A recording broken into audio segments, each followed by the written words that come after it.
I think that your atheism betrays your own lifestyle. I think you're living in the world like you're God's creation, but you're denying him with your atheism. And I would encourage you to investigate that. Because otherwise, look, Tyler, you're going to be in the position where you're going to go, for me, altruistic behavior. And the guy comes along and goes, but for me, right now, it's hurting you.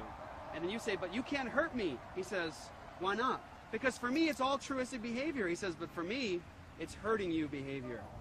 And then what I'm saying is... There are people like that in the world. I know there is. But is that evil?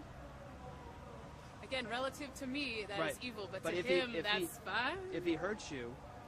I wouldn't like that. I would stab him back. Okay, but because he's offending you in some way? Is he hurting you in some way? Do you have some value or dignity he's hurting?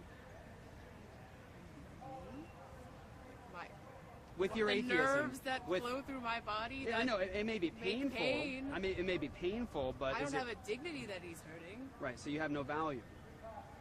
Yeah. Yes. You do or don't? I do not have value. I'm irrelevant to the universe. I'm just a speck of dust. Okay. So ultimately, your atheism. Sorry, I didn't mean to say that. Your atheism leaves you with no basis for good or evil, and it leaves you with no value and no dignity. Yes. And that's what's true. Yes. I think you're being consistent.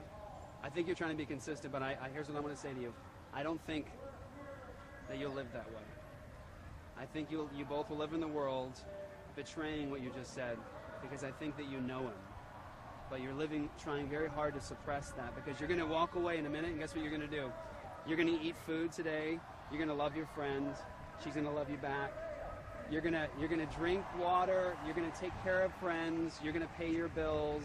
You're going to live as though you have value and dignity and worth, and that others matter too, but your atheism will deny that all of your life.